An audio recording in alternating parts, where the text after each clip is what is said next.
Hello, everyone. This is Piero San Giorgio. Today, I'm happy to host again Gilad Atzmon. Hello, Gilad. Hello, hello. Kalispera. You are lucky to live in one of the best countries in the world and one of the best cities in the world. I'm jealous. But today, we're not going to talk about how to do the best moussaka or how to visit the best historical places of the world. We're talking about how the vaccination program is working in one of the Guinea pig places, Israel, which of course you know well and you study.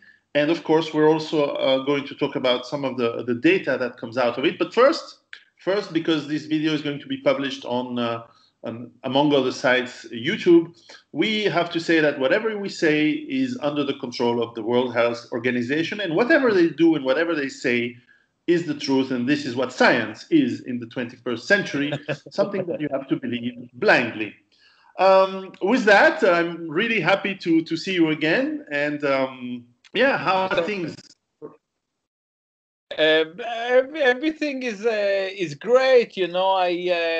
Before we get to talk about Israel, what happened is that I was locked down here in March, I think, last year, and I was touring up to kind of the day, and then I was supposed to fly to Britain, and then Britain locked down, and then Greece locked down, and it was the first time in my life that I kind of stayed in the same place for 3 months, because you know I'm a touring musician and I tour with my books, and the last 30 years I was wandering all the time. It was the first time I was eating at home and reading and practicing my saxophone. You know, I'm a professional saxophonist playing in all those festivals, and I think that in the last 25 years I didn't have time to practice properly, to look into all those segments in my playing that are not really properly addressed, and I really enjoyed it. I really enjoyed it, and I kind of been in a city I've never been before, and I fell in love with the city. And today, I read kind of, you know, every morning I spend kind of wake up 6 o'clock in the morning, or sometimes 5:30, and do, you know, because from 9 o'clock I'm making music, so I try to follow the news. And one of the most striking news was today was that America, that's the suicides in America dropped by 6%. Now this is contradicting everything they told us. They told us that we will see a lot of people depressed, and I guess that it is because a lot of people actually had incredible time with this COVID. It's the best thing that happened to us. You know, I didn't make a lot of money. I kind of saw 130 or 140 of my gigs canceled, and not one because of politics. So it wasn't even very special. And I played maybe 4 or 5 gigs. I'm head of a school, so I did this kind of job. But I think that a lot of people, a lot of musicians that I speak with said, "Listen, this is an incredible kind of time to think," and a lot of us actually find it extremely inspiring period. And I'm actually afraid that the return to life and to madness is where a lot of people are actually going to feel suicidal, and I hope that they won't push it any farther than that.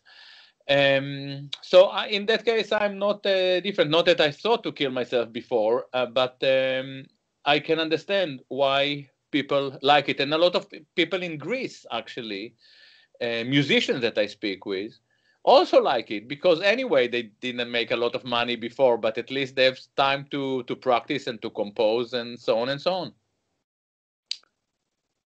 Was it good time for you? Was the last year was well, I have 4 kids, so when they were at home for school it was very busy, and but generally speaking, yeah, it was a fantastic time, but really for personal reasons, not the same as yours, but I was finishing kind of a separation with my wife and started a serious one with another one.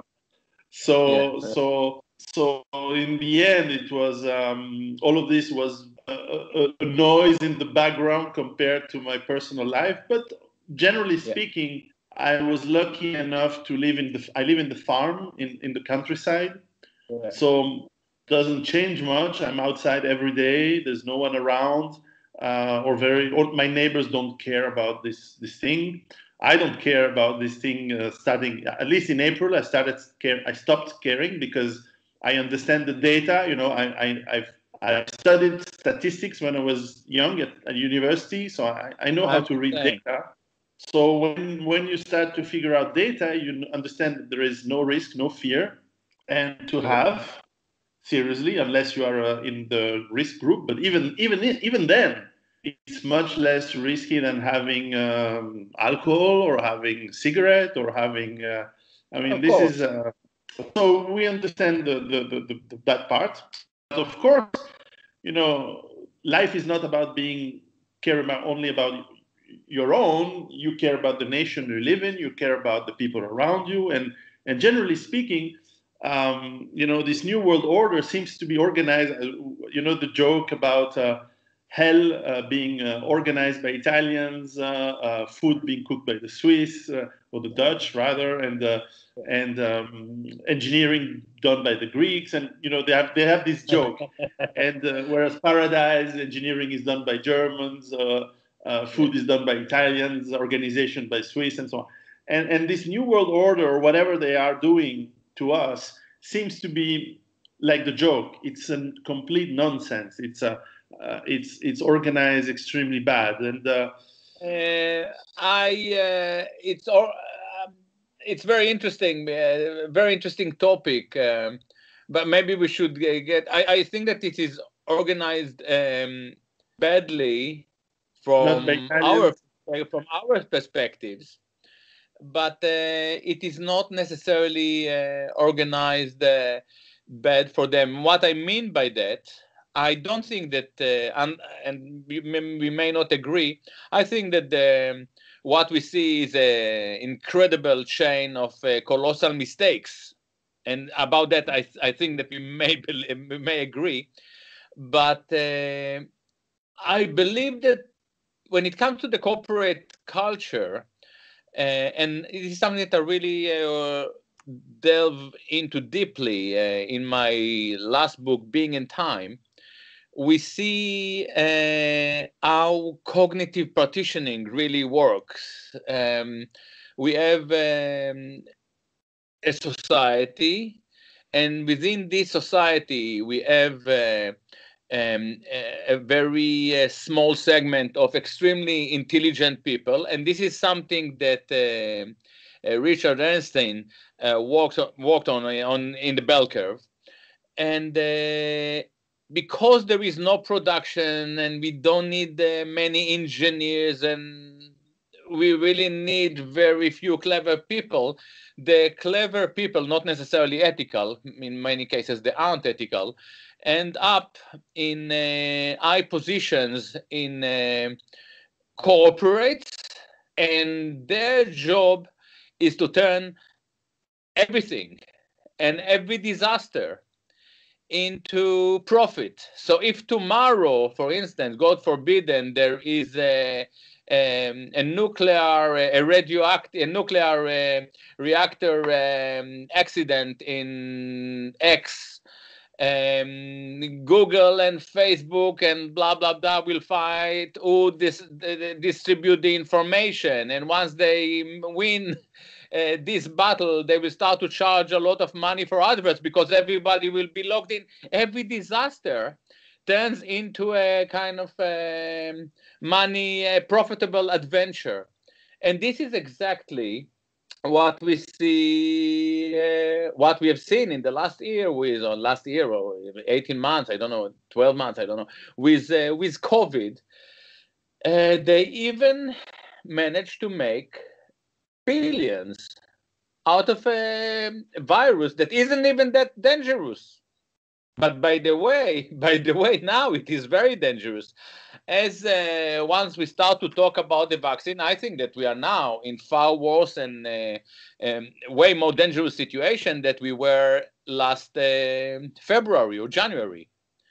I think that we have all reason to believe that the vaccinations are beyond let's say pose a risk, and we will talk about this risk once we start to delve into Israel and to analyze the numbers.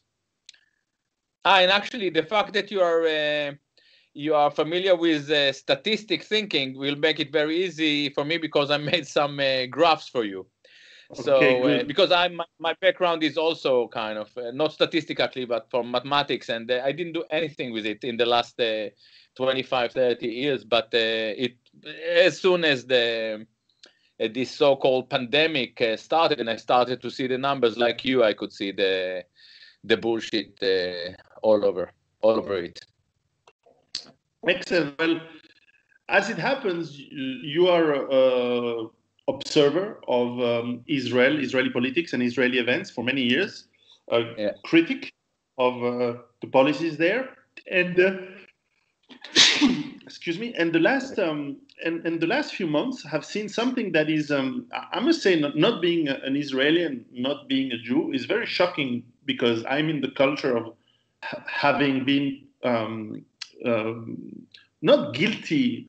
But as you know, I live in Europe where there is a lot of guilt that is imposed to us from school about the Holocaust and World War II. And recently, when I started to saw Israelis wearing the yellow star, the yellow Magen David star on them, it was shocking. And and seeing images on websites and TV, and as I heard a few even Israeli member of parliament or candidates or politicians for sure saying that this was scandalous, that many Israelis were not allowed until they get vaccinated to go into some places, access to some shops or some. Yeah. We have to review it and to see where it started, Exactly.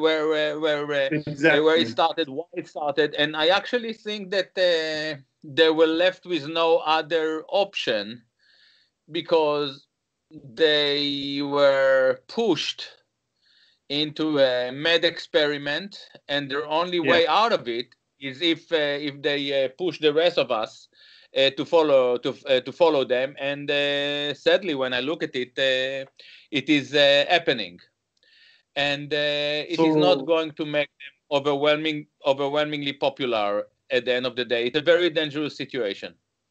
But exactly, where does it start? Where did it start, in your opinion? So to start with, let's see where it ends. We don't know where it ends, but at the present, Israel is bragging intensively about the fact that it managed to win the corona. They are back to normal. They are kind of look at Germany, look at Brazil, look at America. We are out of it. They are all struggling and so on and so on. And I actually tend to believe, and I'll explain to you why, that the situation there is indeed okay. I believe that the situation in Britain is okay. I believe that most of us have been exposed by now, if not to COVID, to the British, what they call the British mutants. And the fact that we survived means that we are more or less immune. And this is what you call herd immunity. Yes. But we will delve into it in a second. I tended to believe that the Israelis are telling the truth, but then 2 days ago, and I sent you the screenshot, I found out that the CDC, you'll be able to put it later, yeah, for you. Mm-hmm. The CDC, I Yes. called it, I think, a CDC. You can see it in front of you. The CDC posted on its website a warning. They say Israel is level 4 COVID, very high, and it recommends, it actually tells Americans, travelers should avoid all travel to Israel.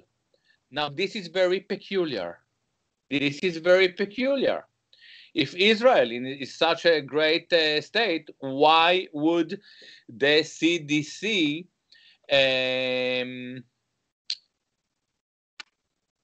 tends to be skeptical? And more important, what is the information that the CDC is collecting? What kind of an intelligence the CDC is collecting in order to reach such a conclusion? The meaning is that they don't trust the Israeli authority, the Israeli news or the Israeli government. They have their own information. Now, I'm getting information all the time from Israel, and none of it is formal. None of it reflects what the Israelis are saying, and I'll get to talk about it. But the situation there is quite problematic. But in order to understand how we reach such a situation, we have to start to understand how Israel ended up in such a complicated situation. So the first thing that we have to understand is that in Israel, every political action, including the COVID policies, such as vaccinations and lockdowns and so on, are related to Benjamin Netanyahu's legal complications. As we know, he's facing a trial. In fact, the trial started 3 days ago. And it's a very complicated situation for him. And we have a good reason to believe that he assumed that if he presents an image of victory over the corona, over COVID, he managed to say, "I saved the country. We won the COVID." You know, they treated it like a war. You know, they treated the COVID like a Palestinian. They didn't give it a chance. You know, it wasn't walking towards harmony and reconciliation with the virus, but you know, it was a total war.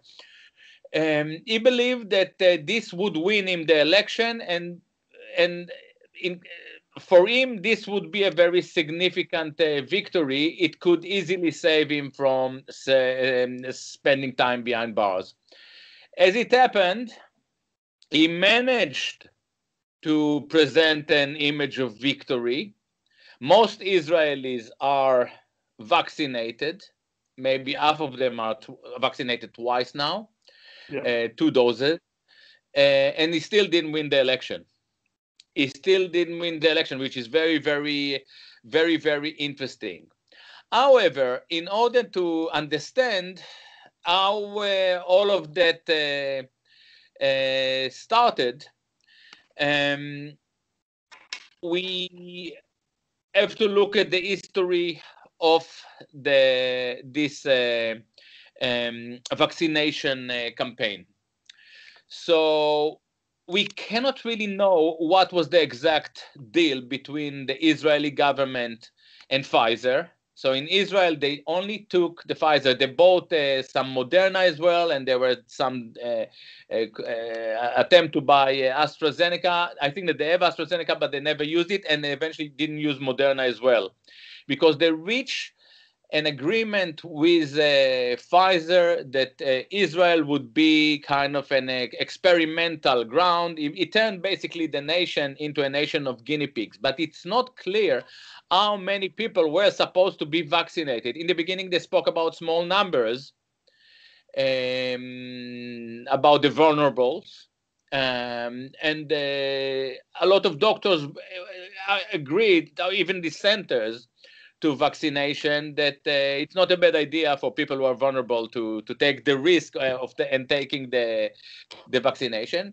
Very quickly, they started to drop the age and to distribute the vaccination to big sector, to many more sectors.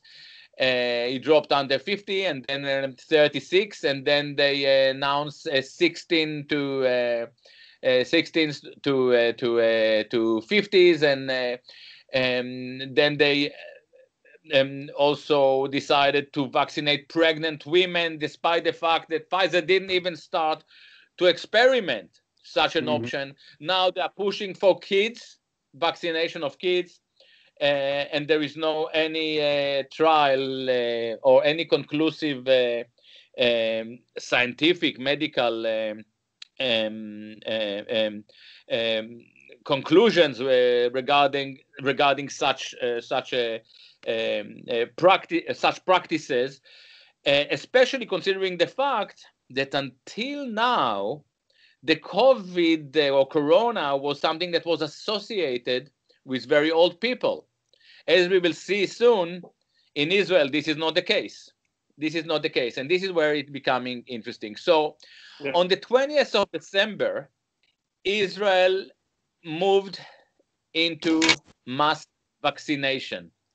Now, because they saw it as a war, it was a very serious campaign, and they managed to vaccinate a lot of people, and very quickly. So we are talking about 20th of December, just a few days before Christmas. By the way, on the 18th and the 19th of December, I think 18th or 19th of December, Britain, that started vaccination a week earlier, 2 weeks earlier, already announced that it is struggling with a new British mutant, and they didn't know what to do about it. So Israel had a very good reason to be concerned, but they decided to go forward with it. On the 9th of January, so we're talking about 20 days later, we learned that the British mutant has become the dominant COVID-19 strain in Israel.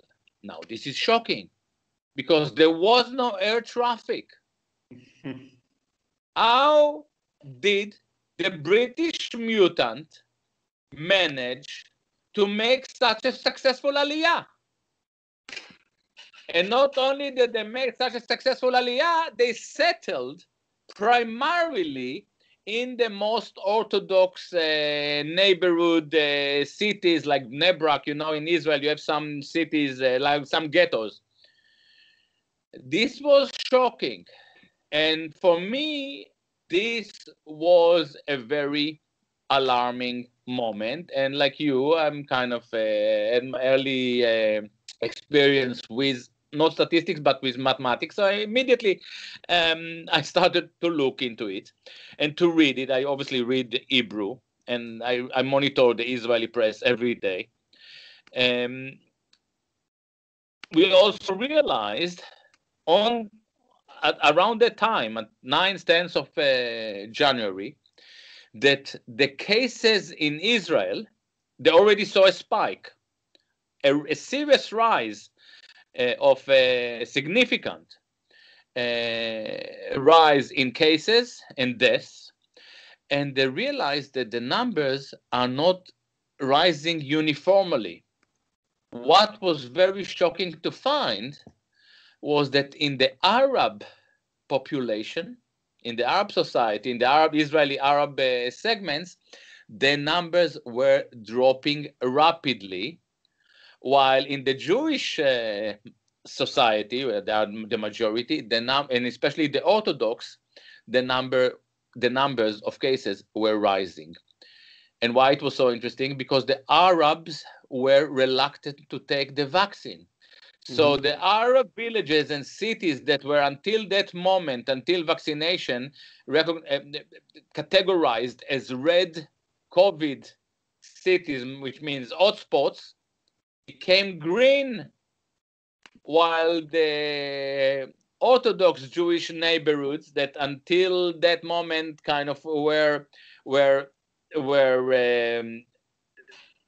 also red spot, they actually saw increase of 16 times in cases, 1,600%. This was pretty amazing, but it didn't surprise me that much, because by then people were talking about British vaccine, about South Africa, British mutant, South Africa mutant, and Brazilian mutant. It took me already then, on the 9th of January, few minutes to realize that Brazil, South Africa, and Britain were the three places where they were rolling trials of vaccinations since the summer, definitely from September.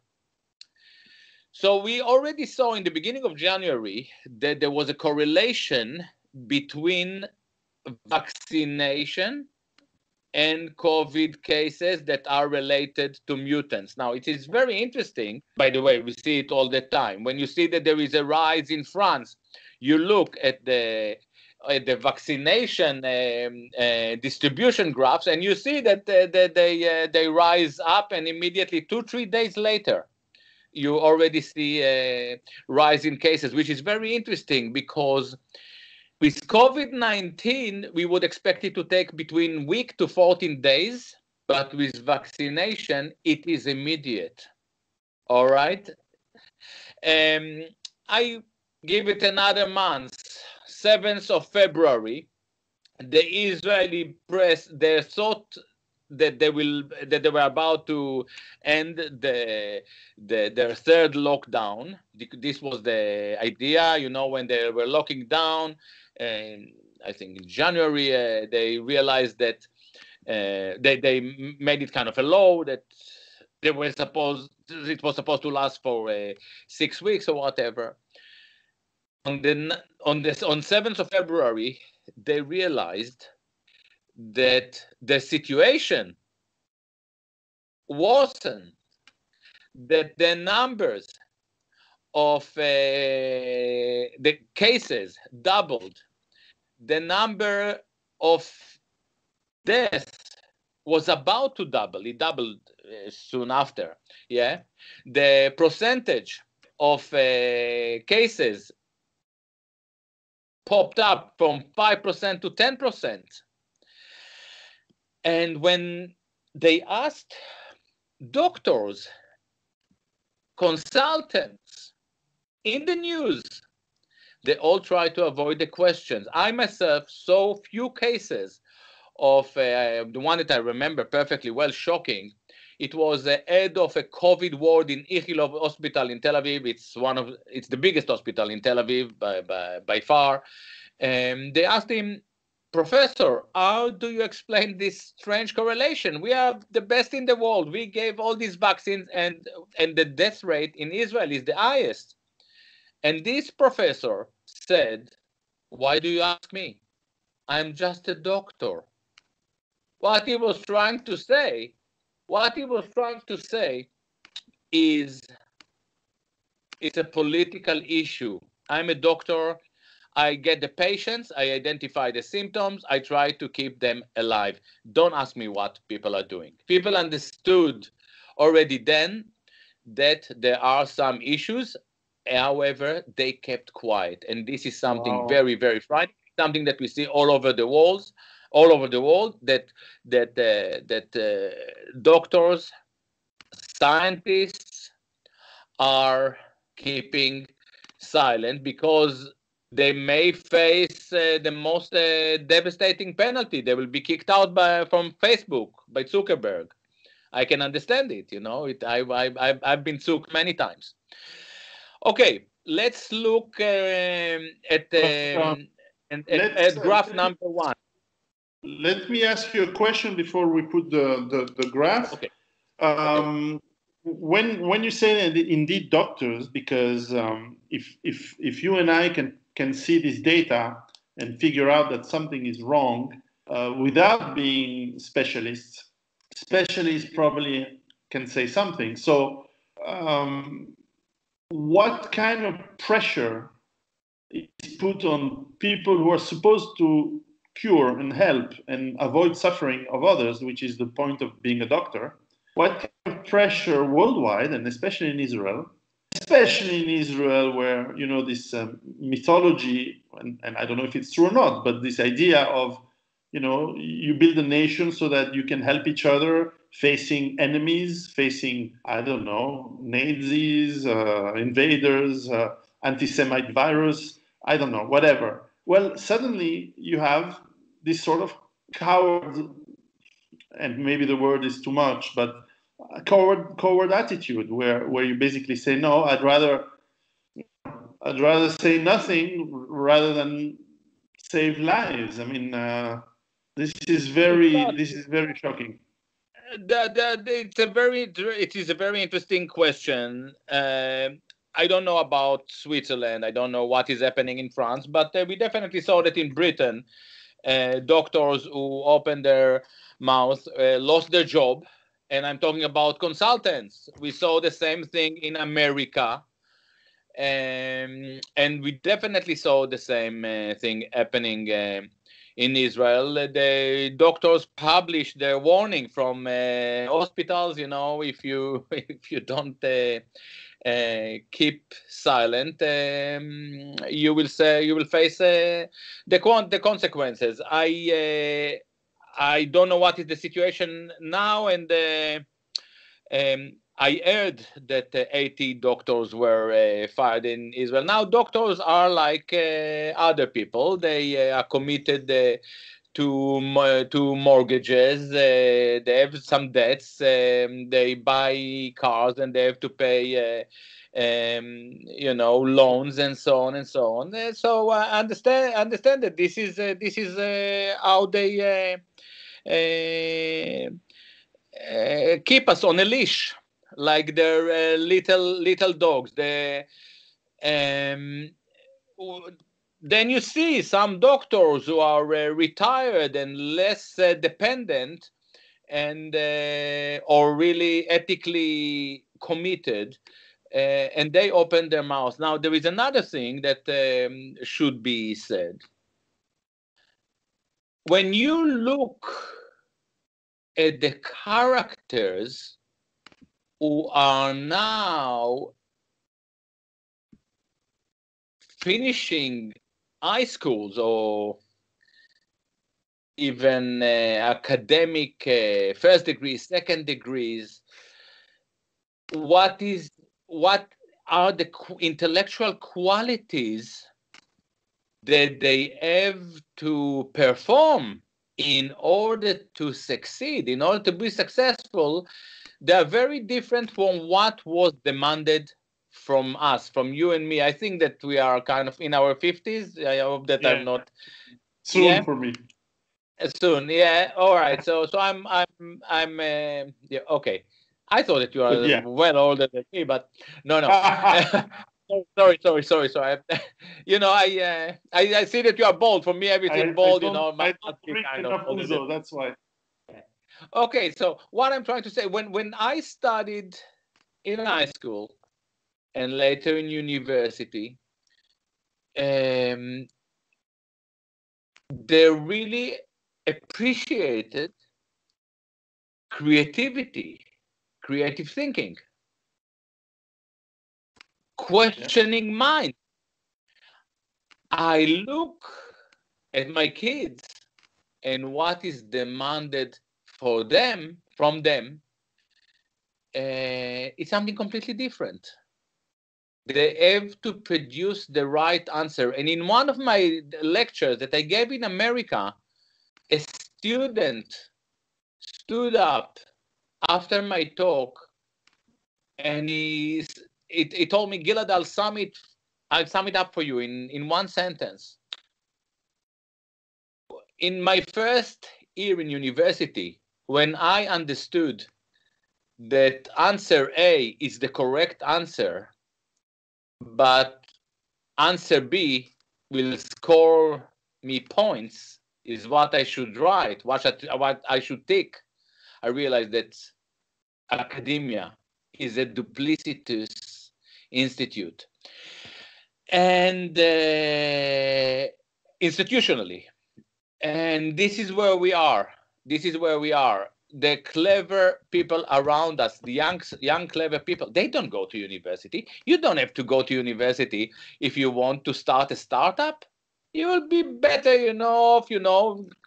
digging into your computers. And by the way, I learned so many things. I can do a lot of things, I can make a living from doing many different things. And none of them are related to my academic history.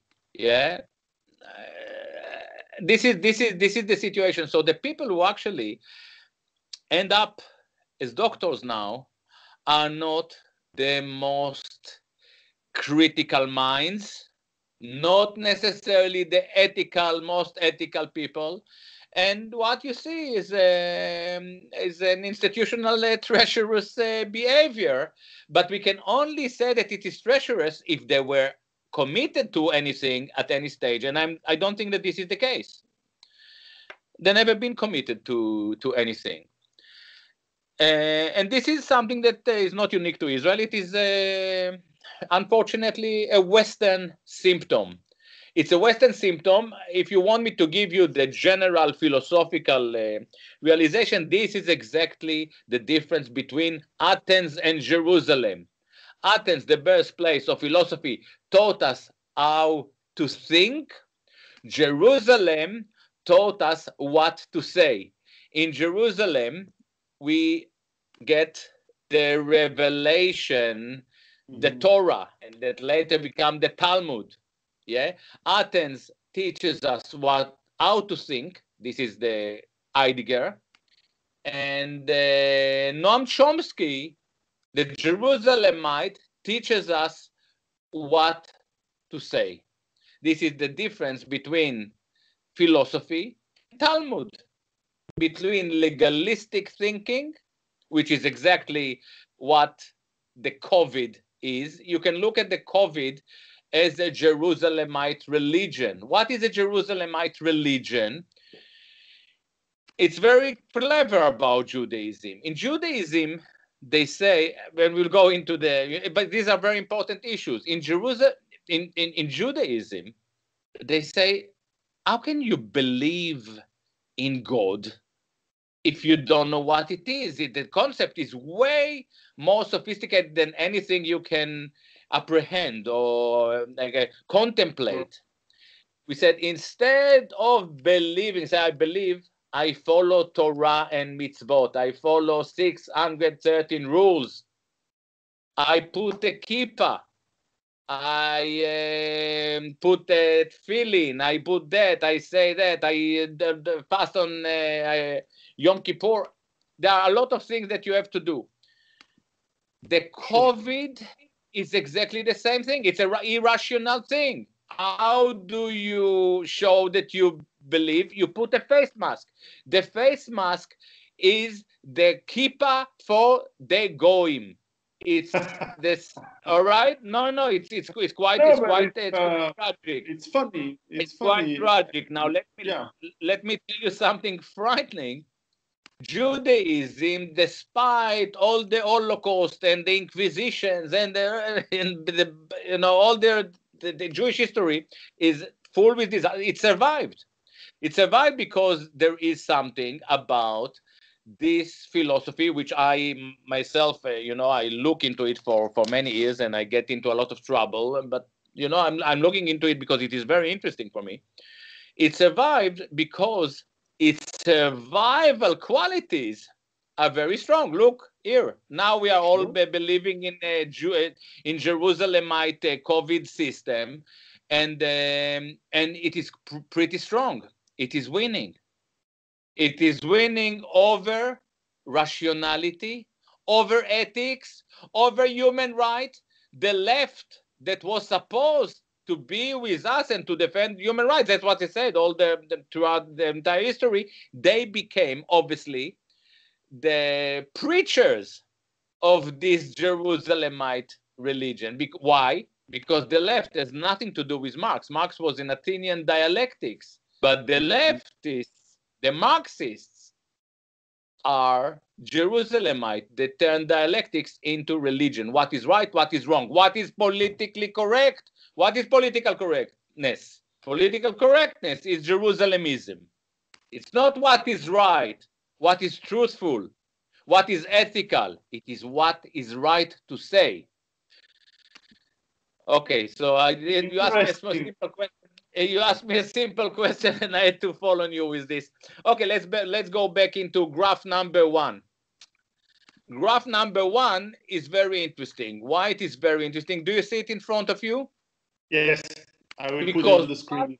What we can see there when we look at Israel, at Britain, United Kingdom, America, and I picked up also the UAE, the United Arab Emirates, because these were 3 environments where they roll out mass vaccination.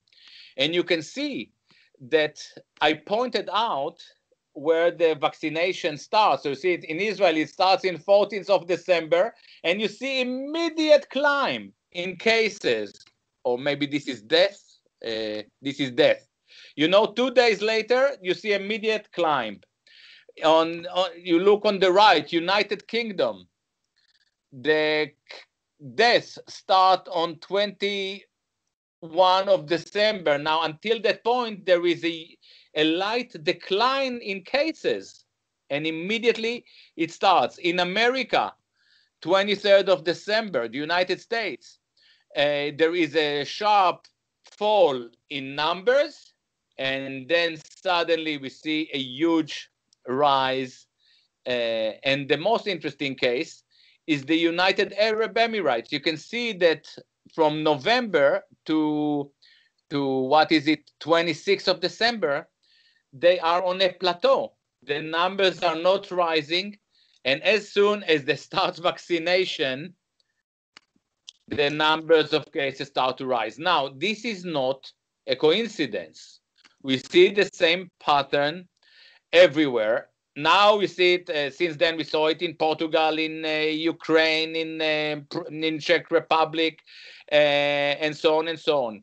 These are graphs that I collected from the WHO, from the World Health Organization, at the time. This is in January. Now, if you move to graph number 2, it is even more interesting, because I looked at the case of Britain. I thought, let's see what is happening to Britain's neighbors. So I look at Belgium, Netherlands, and France.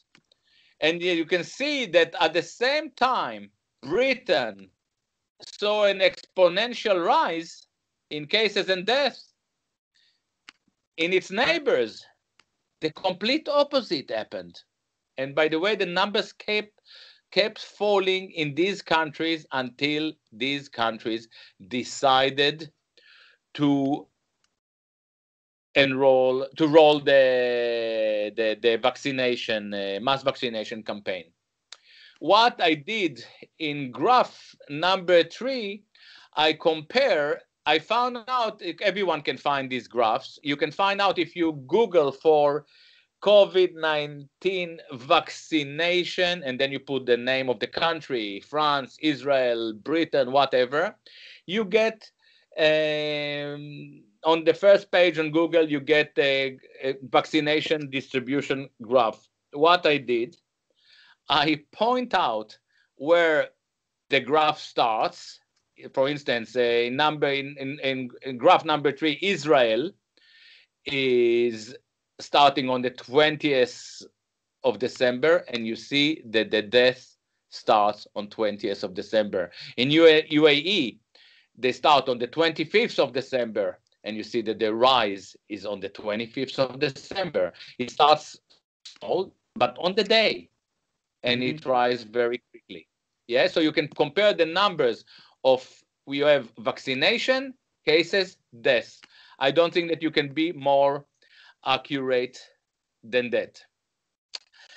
And here in graph number 4, 5, 6, and 7, I did something that nobody, I think, did, and it's the most important graph. Can you see number 4? What I did in every country that roll out vaccination, we see a sharp rise, and then there is a drop. What I try to do, which is very, very simple with the statistic information that we have, to measure when on the vaccination graph, the vaccination distribution graph, what is the date when the numbers start to fall. In other words, I can figure out what is the percentage of the population that is vaccinated for the graph to change its direction, to start to drop. You understand what I'm doing here? It's not complicated at all. It's the information is available to every human being on the planet. So what I found out that in Israel, it took 30% of the population for the graph to drop. This is a lot of people. They have to vaccinate a lot of people, and they did it very quickly. In UAE, it's a small place, small population, maybe it's also a small place, but a lot of sand. Again, 31% to change the direction. In England, they were slightly more clumsy, and there was a lot of criticism why the vaccination is not rolling as fast as they. And guess what? The graph dropped after 15%. And then at the time, in Portugal, the graph dropped after just 3%. Now, how do we explain this? This is I believe, the most important information. And it shouldn't be a saxophonist who is telling the world about it. All right? A saxophonist or a philosopher. This is something that doctors should do. This is what Fauci is supposed to do, not me. Why? How do we explain this strange phenomenon? Because what it really means is that if you vaccinate slowly, and just the let's say the segment that may need it, I don't say that anyone need it, but the segment that may need it, there's some dispute about it, let's say the vulnerable and so on, you may not have to vaccinate everybody, the entire population. In other words, the clumsier your government, the better it is for you, because it will be slow in spreading the vaccines, and the graph will change anyway, despite the numbers. And why this happens? I believe that it all to do with the mutations. They told us at the time that the British mutant is twice more transmittive, spreading twice faster than the old COVID. Now, at the time, we don't know the numbers, and I don't know what COVID is, and whether it's a virus or bacteria or radioactivity. I don't go into this issue at all. It's not down to me or to you to decide, and the people who have to decide are not capable of telling the truth anyway, so it doesn't matter. But if it is true, that's what they said at the time, that a person, I just explain something kind of a simple mathematical model, but it is very possible that there are some elements are wrong with it because we don't know the truth. But if it's true, for instance, that the old good COVID that we miss now, and I'll explain in a second why, was spreading in a manner of 1 to 3. So one patient, one case can spread it to 3. That's what they said at certain stage, and maybe it's a bit more, I don't know. Then if the British mutant is twice more effective, so it spread to 6. All right. So if you have 15% of the population vaccinated, it means that it's enough to spread it to 90% of the population. This is all right, including the 15 that are vaccinated. You are already on 105%. And this is exactly what we saw in Britain. If you are not in a hurry, you just give it to a 3%, and in exponential manner, it will cover the entire state within 3 weeks. And this is what we see in Portugal. All right. And this is why the French government and the German government, that are now subject to a lot of criticism, they did a brilliant job being clumsy. I don't think that they were clumsy. I think that they knew what they were doing. They were suspicious, and they understand that they have to deal with it, and they knew that the British mutant will come eventually, and they have to deal with it. Now, I go back to Israel. In February, the Israeli press already realized that the numbers of deaths in Israel doubled in just 1 month and 1.5 months of vaccination. I have the numbers here. In middle of February, 75.4 of Israeli new COVID cases were under 39.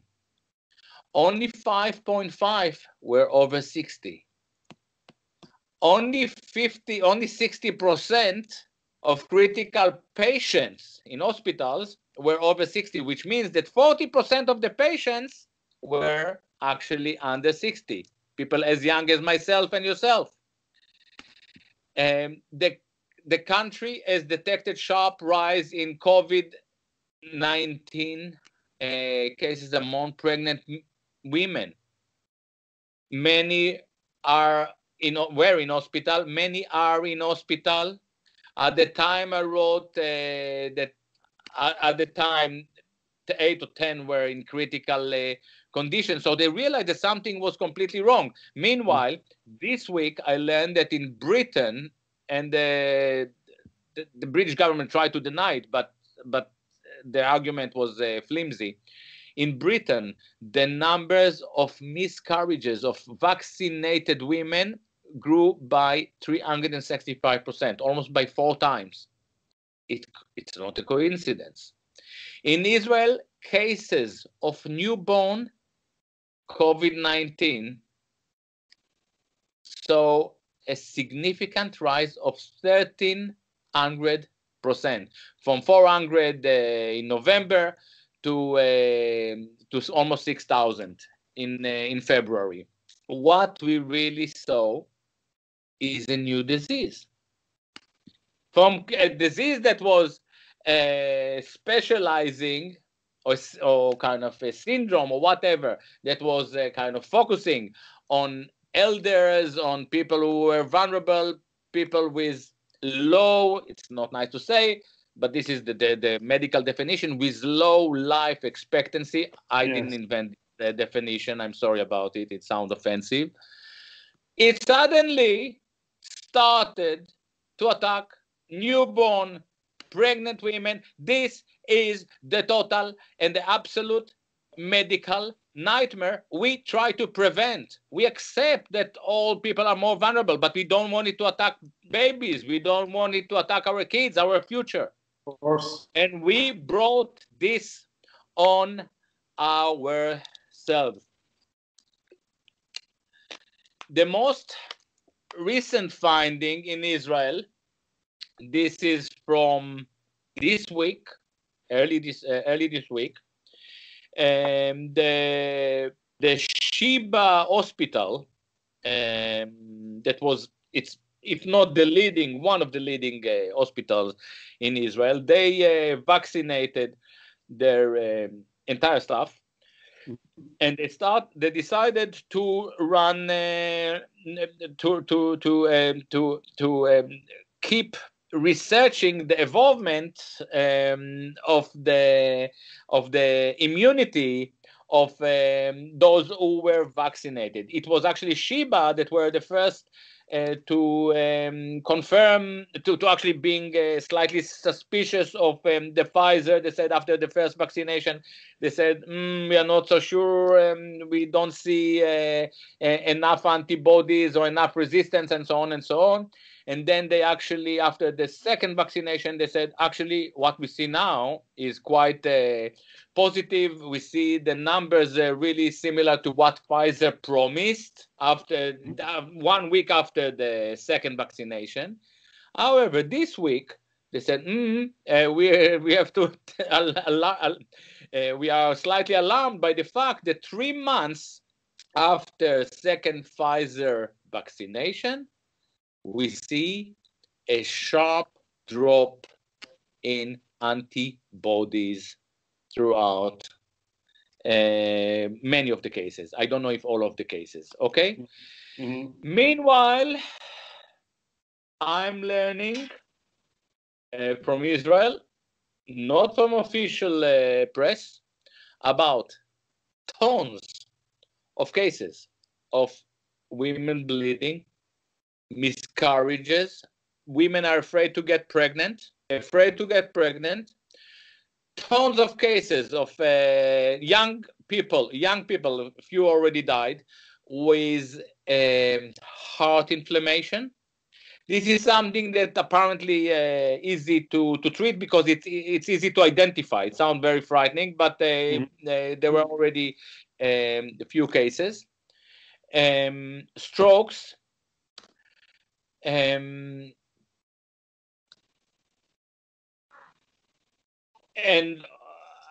on top of all of that, and this is something that I was contacted yesterday by someone in the medical profession in Israel, and I was told that there are a lot of cases of breakthrough of people who were fully vaccinated, who are now COVID positive. Mm-hmm. However, they don't show symptoms. Now, this is very, very interesting because Israel decided to stop doing the serological test, the antibody tests. 2-3 days ago, Israel announced we don't do this anymore. Now, this is very strange because you were supposed to be the world trial, so you have to run the experiment and to tell us how it is moving. They don't do it. They don't need it. Apparently, it was an experiment in curing COVID. It was an experiment of utilizing Pfizer for an election campaign, and it didn't succeed in that. All right. Yeah. This is very, very interesting. They don't do the serological test, which is, to my opinion, if you recruit an entire country as guinea pigs, it's not right for them and it's not right for the rest of the world to drop the experiment when it doesn't go your way. The reason that I believe they stopped doing it because we have a serious situation. If it is true, and I'm not a doctor, I didn't do these examinations. I'm judging by what I read on Israel social media, within the cells that are dedicated to the study, and most of the people who write there are actually dissenting doctors and people in the medical professions. If it's true that there is a serious breakthrough of COVID amongst vaccinated, it means, and you integrate everything that we spoke until now, Yes. it means, are you vaccinated? No, of course not. Well, not on COVID for sure. Yeah, okay. Actually, I'm not an exactly. anti-vaxxer at all. No, I'm no, not an no. anti-vaxxer, but of course, I, what it means. we all had it here. Exactly. This is what I'm about to say. What I'm about to say is that if you are not vaccinated, you were exposed to either COVID or the British mutant or another mutant or whatever. I just say British mutant because this is how we call it, but all these mutants, they are very similar. And you are more than likely, but 100% naturally immune to this thing. The only people who are not immune, that are not ready to face future mutants or whatever, are the vaccinated. They are the most vulnerable people. And this is why the British government that initially said we are not going to vaccinate twice, we are going to, they told people you come in January, you will come back in September. They are now bringing these people back. And the reason that Israel moved to vaccinate the entire population, everyone who moves there in this country, including kids and foreign labor, as I don't know, they call it, like, the communities that they enslave African and so on, and treat very badly. And the pregnant women and the Palestinians, they push it onto the Israeli Arabs and so on and so on. The reason they do that is in order to eradicate the control group. If you're making an experiment, a proper experiment, you vaccinate, let's say, half of the guinea pigs, and then you leave half of the guinea pigs unvaccinated, and then you see how the symptoms are evolving in each of the groups.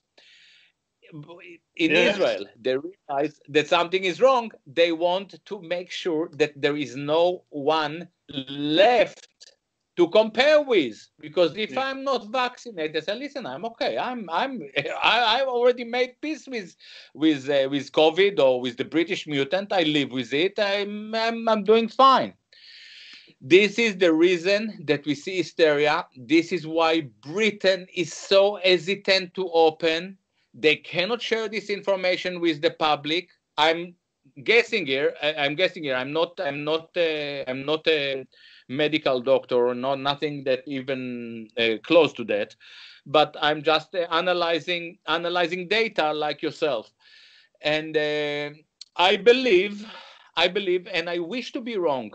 I've been, I so many times in the last year, I wanted to believe that I'm wrong, and I wasn't.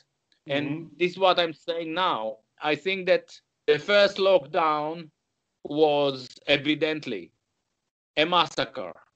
It is, no one can deny the fact that the countries that locked down first and severely saw greater deaths than other countries. If you look at the excessive deaths in Britain, in Italy, in France, it's in the United States, it went from 6, 7, 8, and 12%. If you look at Sweden, they are around 1%. Okay? Yeah. The second lockdown with the vaccination, it's not a lockdown. The vaccination was even a greater massacre. In Israel, in 2 months, they lost as many people as they lost throughout the entire period COVID nonsense. What worries me that what we saw so far, and there is a possibility that I'm wrong, was just an introduction, and what is ahead of us is a genocide. And actually, I'm very sorry to say it, that it is very possible that the vaccinated are the people who are more vulnerable. And I already in January or February said that the World War III is going to be it's a conflict between the vaccinated and the unvaccinated. If they make the vaccinated into super spreaders, this is a disaster. Now, I'm not original here. Already in the beginning of this, and I reported about it in my papers, Israeli professors, including the Israeli Army intelligence, said that we may eventually see a situation where the vaccinated are the people who have to be quarantined. Now, for Israel to prevent that, they have to vaccinate everyone. But if they vaccinate everyone, maybe they cannot really go out of the country. It is a very complicated situation. Nobody's talking about it. And obviously, there is another possibility that I'm completely wrong here, and the situation will be resolved. And maybe I'm even too optimistic, and it's actually the non-vaccinated like you and me who not be able to talk in the next 6 months because we won't be here, because we are actually completely unprotected. This is obviously the common narrative in which we are kind of lunatics and taking a risk. But I'm happy to take the risk rather than being in the hands of companies like Pfizer that produces that hold me kind of like a prisoner, like an hostage, waiting for the new substance that they inject into my DNA. Well, one thing is for sure is that we have turned a pretty low statistical risk into a big hazard and a big statistical risk. So what is amazing is that, at the beginning we looked at Israel as an example, of taking care of its own people, especially old people. Now this has spread to, as you mentioned, South Africa, Britain, and others. And we don't really see a horizon of this. We were promised that in 2021, with vaccination, this will end. Now, of course, we see that this is not going to end this year. And at the same time, economies, as you notice, are in a controlled demolition phase, but certainly are decreasing. And yes, some are making money, but a lot of people are, I don't know in Athens, but in Switzerland, and this is a country that was pretty lightly touched. We didn't have constraints as bad as in France or in Britain. But certainly there's a lot of bankruptcy. There's a lot of restaurants, art, music, economies, tourists that are doing very bad. And the number of people in suicide and death here is increasing. So and also because of the GDP dropping, which is something I never hear people talk about. Less GDP means less taxes, means less financing for hospitals, with a population that is getting older, because we have the baby boomers entering the old phase where they need more health care and they need more care in general. So we are reaching a sort of not perfect storm. I wouldn't put that far, but certainly we have an interesting convergence of problems happening in the next 6 months. And knowing the brilliance of our leaders, I wonder if they're not going to do anything to avoid responsibility, including steps towards much more dangerous actions such as war, for example. this wouldn't be the first time in history that facing crisis, people go to war. What do you think is going to be the next I 6 months? I think that sorry for saying it, but if you want to understand where the world is standing, and more important, when the world is aiming, you look at Israel. Why? It's not a coincidence that they were picked by their leader as subservient guinea pigs. The dynamic there between the leftover, what left used to be and disappeared, and the huge rise of right-wing sentiment is something that we see emerging in the world, but Israel is just 10 or 15 years ahead of the curve. Now, why I mention it? Because Netanyahu faces a trial.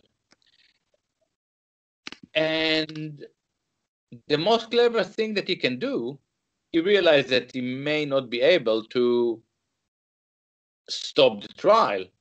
But what he can do is divert the attention from the trial. Now, so there is a trial now in Israel, and in every country, there would be nothing in the news except this trial. But in Israel, I can take you now and take a screenshot. You won't see it. It's kind of somewhere in the bottom, somebody's talking about his corruption. No. Why? Because there was COVID. And when the COVID didn't work, they started to put bombs under to detonate Iranian boats. I don't know if you know about it, but in the last few days, Israel attacked military Iranian vessel. Now, this is a war that is going on for a while now, but it's really escalated in the last few days. And this is exactly the answer.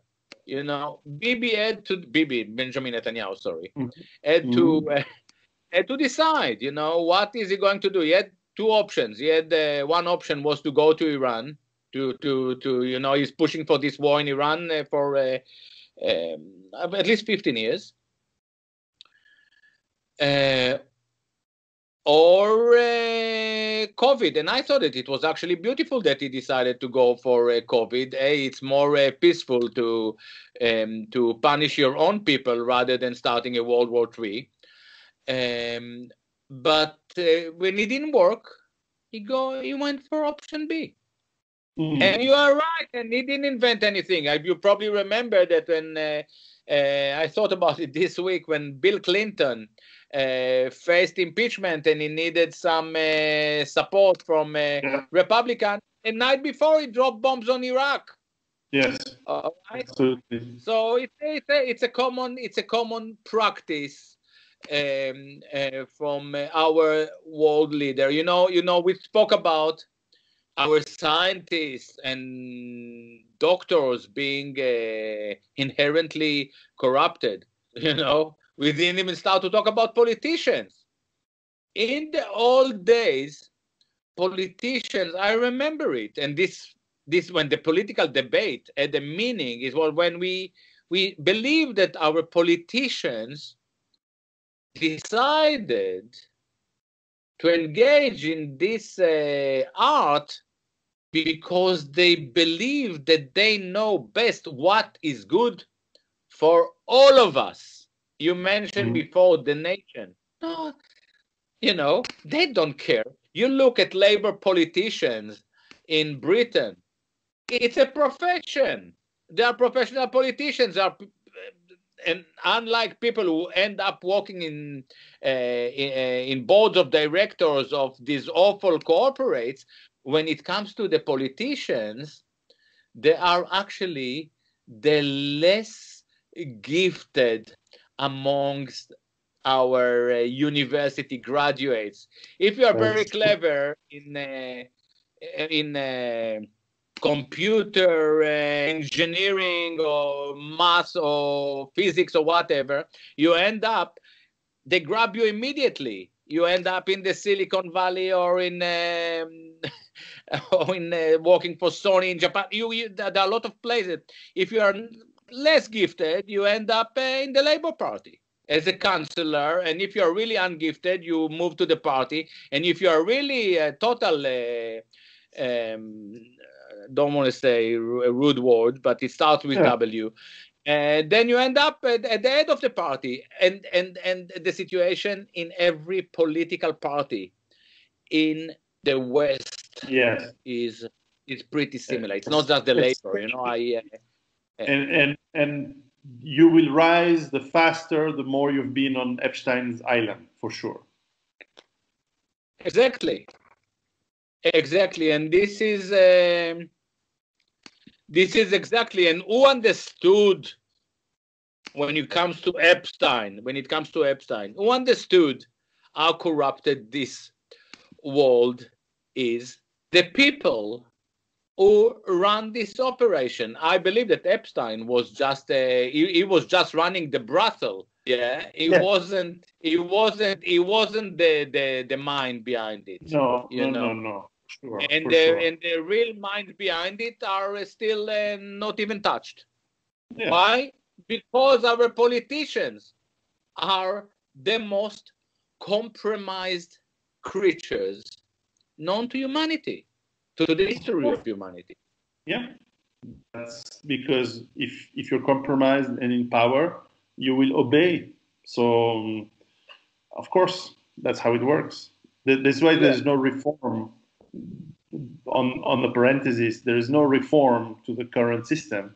It has to collapse. It has to. You know, I say about being a jazz artist that it's not a profession, it's an occupation.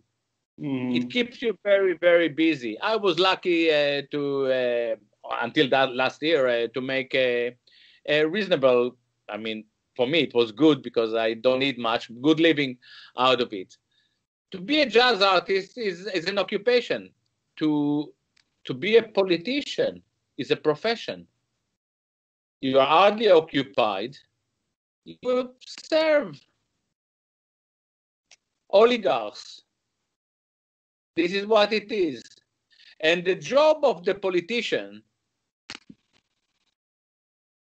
in the new world is to sustain consumption. Now, in the old days, sustaining consumption meant growing GDP, but we are not producing anything. So it doesn't even do that. It is the traders. It's a world of trade. It's very, very sad, and I'm very happy that I'm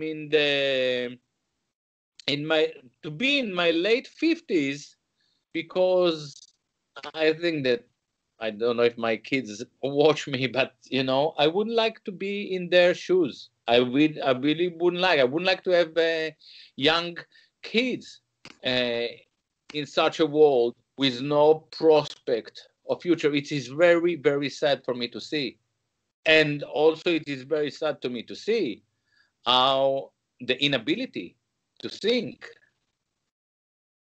that is so widespread amongst youngsters. Yeah, you know, they are treated like sheep. You know, they gotta go away. Sorry. No, you're right. It's very sad for them, for that generation. Yeah. I think that what is most sad to watch is that many of them don't even understand how sad it is. And maybe being gullible comes with mercy. I don't know.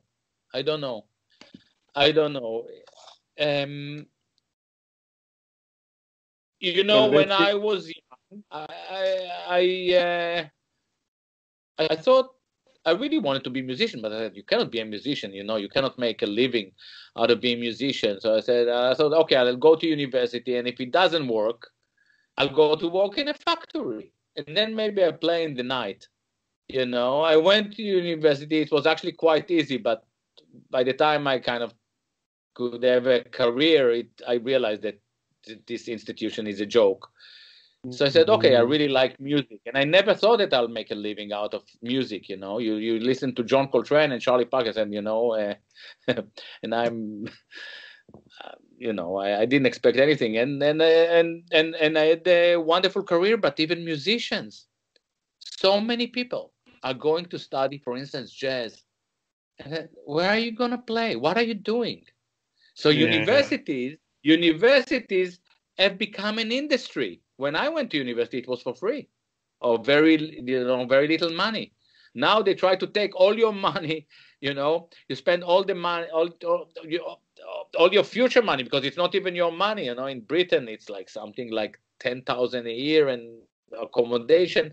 You end up your first degree kind of something like £60,000. It's insane. It's nothing makes sense. Nothing makes sense. And I tell you something else I see here with my students, because I myself teaching in a few kind of institutions on Zoom. And actually, I like it a lot, and the students love it. The student love it. We teach. I develop. I develop kind of systems that I prepare the lessons and I send it. I put it on Dropbox and they all take it. So basically, you don't need universities. You don't need the institutions. And if they want to study with me, if they think that I have something to teach them, come to me rather than paying 9,000 quid. I'll come 5 of you and pay 10 euros, pay me 50 euros. And this is exactly how universities started in the 12th century. True. This was the universitas. It was collectives of people who wanted to be clever about something. And they picked a teacher. This is how we started. This is how the West started. We are going back there. I see more and more Zoom groups of people who want to study, whether it is music, about Jewish politics, about, it's an amazing development. So here's the question, perhaps to finish this interview, is that what can we do besides, and maybe it is enough, to build our own little world, our own community, where we have our own people that we like and we spend time with and we enjoy, whether it's physically near, which is better, or through technology far, and we leave the rest of the world in its doom, because I don't see this thing functioning in the long run or even in the short run? Or do we try to, because we're idealists, to change it? And if so, how?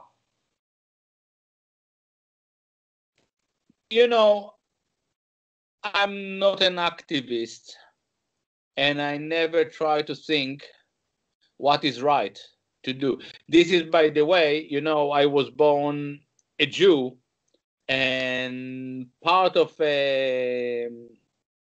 my divorce from this, not divorcing from the ethnicity, but from the culture, was not to be an activist, not to think for other people, but to think what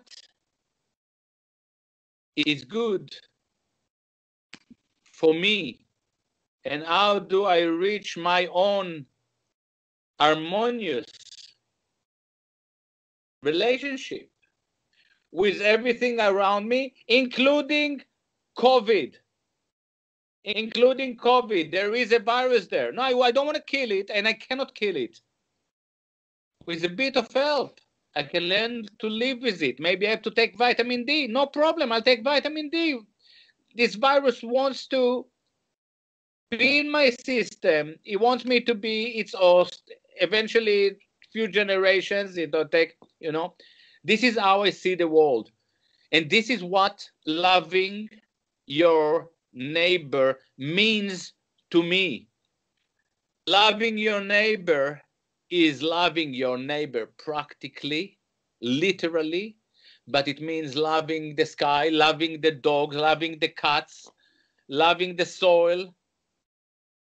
And Yeah. I think that this is why so many Americans decided not to commit a suicide this year, because they suddenly went back to the roots. We have to look at this phase that they gave us by mistake, as a beginning of true search into the real meaning of being in the world. This is how I see it. For me and the people around me, this was our best year in our life. And no, I didn't even realize that I can live one day without playing, and I lived 1 year without doing a single concert. I mean, I'm making music here like never before. I'm in my studio and produce a lot of work. But you know, you eat better. You are with the people you love to be with, and it's an amazing experience. And I think that I'm not alone. I'm saying that all those people who didn't commit a suicide, it's the lowest number of suicidal in America for the last 4 decades. You say that in Switzerland, it's the opposite, that many more people actually committed the suicide. Or young We have to people. understand. So we have to understand why. If we understand why more people committed suicide in Switzerland, why the number went up, and why they dropped in America, we will be very, very clever about the question that you raised. I might have a theory, which What is is your that theory? my theory is that with restaurants closed for the last year, we have to rely on Swiss women for food at home, and Oh my God! that's a tragedy. But Really? I don't know. But certainly No, for no, young no, no. people, I know that you are joking. that's I know so. that you are joking, but I always had the impression that your food in Switzerland is great, and We have to, women know how to cook. uh, we are very lucky in Switzerland, and I'm a nationalist, but that is true. I'm very grateful for Switzerland for having so many foreigners that can cook. but besides that, I'm really joking. But certainly, because the seriousness of the topic, the more I think we need to have humor, and it's an important aspect of. I just say this for people who may listen and don't know me, that I try to be a humorist, if an amateur at that, because I think that humor is a way to go through life, and take the burden of life with the right philosophy. It's not the only way, but it's an important way. And so I like to laugh about tragedy, especially. But certainly, By the we had. way, humor is one of the most exposed tragic victims of the current reality, a lot to do with political correctness and the moronic new left authoritarian philosophy. And I believe that even you know, just the fact that we left alone, and we can meet with the people who are really close to us and to laugh, made us feel more at home in ourselves. So to address your question, I think that the answer is not out there in the universe. The answer is in ourselves. And I think that a lot of people understand it. Every person I know who used to live in New York say, we are out of here. We are off to Florida, to Texas, and I said, why? And he said, this place is rotten. So why do you go to Florida? Because in Florida, they can play music. They can go to restaurants. Yeah. They can go to the beach. And New York is actually under the regime of political correctness. So people do those things out of kind of physical energy that they don't even understand. They don't even get to the bottom. They feel more natural with their decisions. I'm sure that some people will stay in New York, but I had here a session with amazing musicians. Both came from New York after living there for 20 years. Mm-hmm. All right, and they sound like what we call motherfuckers, you know. Let's hope that the liberals, as in the American sense, the liberals that move to conservative lands don't bring political correctness ideas with them, and I'm afraid they will, because that's usually part of that. It's like phenomenons like white flight, this phenomenon of let's say the bourgeois middle classes who leave areas that are. I'm always afraid of you using these terms, you know, I because know when we talk about liberals used to be people who allowed other people to do what they believe in and what to think. Leftists used to be people who cared for human rights and human dignity. You know, so all these words mean very little, and I think that but I understand your sentiment. I understand your concern, and I think that America was very close to a civil war, and I think that yes, I think that this conflict is arrived there. It's not going to disappear. And in general, I think that we are seeing the same conflict pretty much everywhere in the world. In Britain, in France, in each country, it takes different path, different route, and it even triggered by different causes. So in France, we saw well before the COVID, we saw the yellow vest, and in Britain it was more the COVID protest and so on and so on. It's fascinating to see. And the most frightening, the most embarrassing thing to see for me is the betrayal of the left. And it is a very serious. I'm not kind of sad about it because because what the left is has nothing to do with the ideas of equality that I always believed in. So it's nothing that I can associate with as something that is remotely left, but they see themselves as left. What left has become, and maybe always been, as a form of fake righteousness that is symptomatic of chosenness. Yeah. We know what is right, rather than understanding that to know what is right involves critical thinking. To know what is right involves the possibility that you will never know what is right, but you know how to ask the question.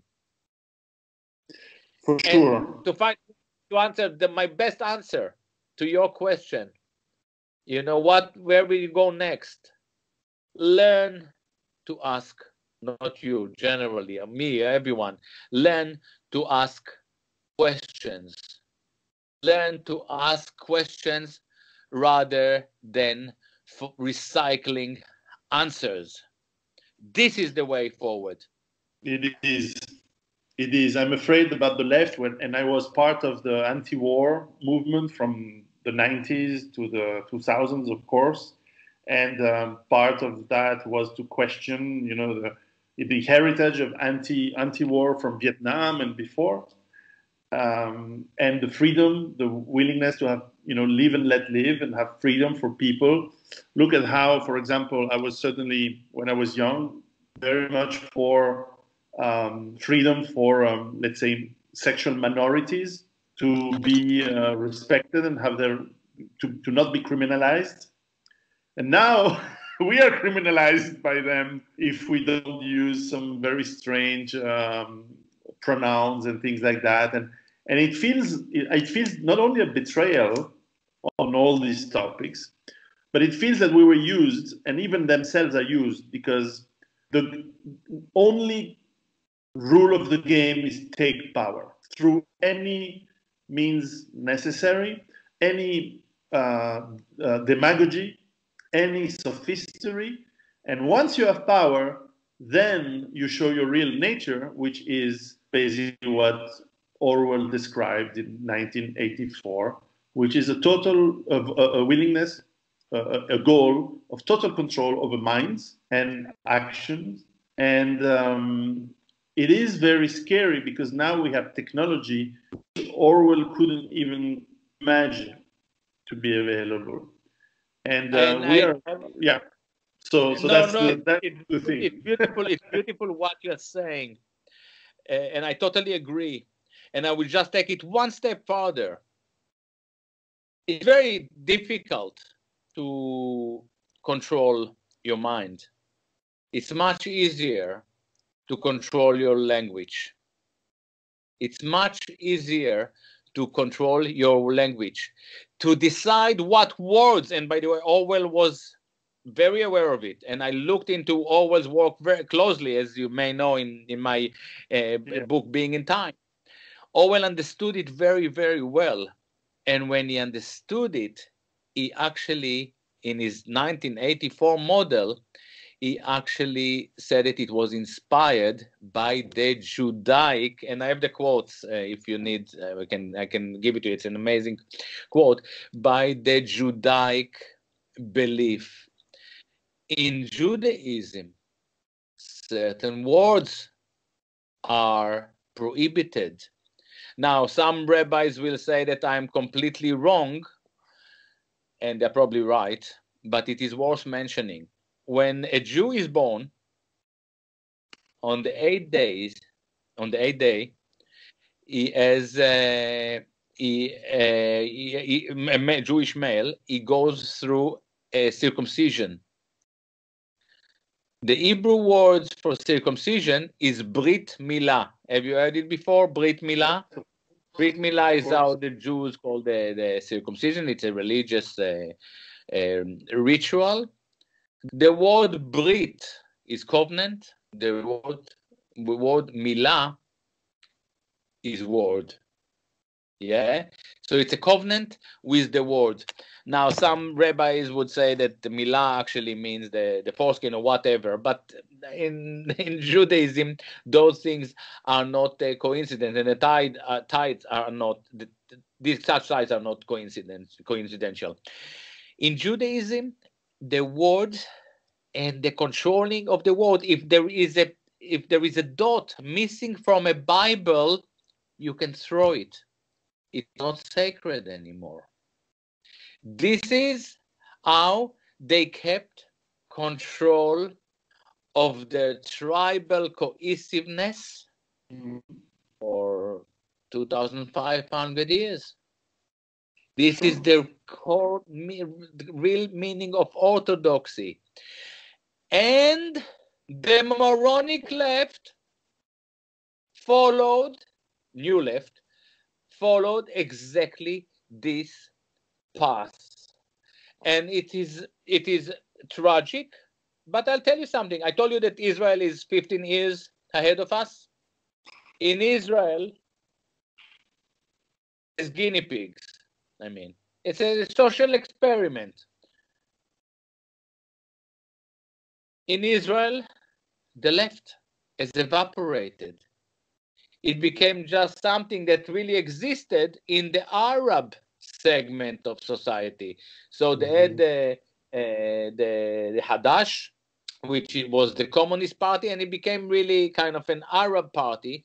And even now, because of LGBT issues, the Islamic party became the most the biggest political force within the Arab world. So this kind of identitarian philosophy is something that become more and more marginal. And I think that there, for instance, in America, I believe that if it was just on identitarian issues, the left would evaporate there. The reason that Trump, I don't know what were the real election results in America. Nobody knows, and we were not allowed to look at it, which is an interesting question. But I believe that many more than likely that half of the Americans didn't want to see Trump for another 4 years. So people voted against Trump rather than for identitarianism. I think that the real power of identitarianism is very small, and we see it everywhere in the world. If Corbyn didn't manage to push the left in Britain, it's over. It's over. So the only way it can survive if it pretends to be something else, which is, by the way, why Blair managed to gain power. When this is about the West, I'm not talking about Southern America or whatever. Left can exist in many places in the world, but in the West, it went astray. And the most interesting question that people should ask: how the left managed to get into such a strange path from Marxist dialectic into genitalia? How did they manage to start with Marx, with dialectics, with working class, with something that unifies us, and to end up 150 years later talking about pipi caca? I don't understand it. Karl Marx was very fond of his maid genitalia anyway, so maybe there is something that I can understand. But this is the question that people who care for the left and for these values that are for me crucial of equality, brotherhood, human rights, dignity, all those issues are really important for me. I don't see any of it in left thinking. I wrote to a black friend of mine because he said something about black rights the other day, and immediately some Zionists jumped on him because he dared saying something about the Holocaust. He wanted to talk about slavery. The whole issue is that for leftists, all Holocausts should be horrendous. Of course. Slavery, Jewish, Armenian, Palestinian. Sure. The minute they start to prioritize and to create an hierarchy of suffering, this is where they become a form of control opposition. And this is what they are, unfortunately. Yeah. Especially preventing the next one. That is always I think it's interesting to understand history, but the goal, instead of trying to capitalize on past ones for all groups, it will be interesting to try to avoid the next ones. And anyway, Gilad, I thank you very much for your time. I think we Pleasure. have looked at very interesting data. I will put the link to your book and your work on your website Thanks so below much. in the description of the video for people to connect. And well, I hope we'll talk again soon. This has been, Inshallah. as the previous time, was very interesting. Remember, 1.5 years ago, we solved the Jewish question once and for all, and we solved the Israeli-Palestinian conflict. And alas, no one is listening. Now we solved the You. COVID. Thank you Nice very one. much. Bye-bye. And Bye-bye. we'll take care soon. Ciao. Bye-bye.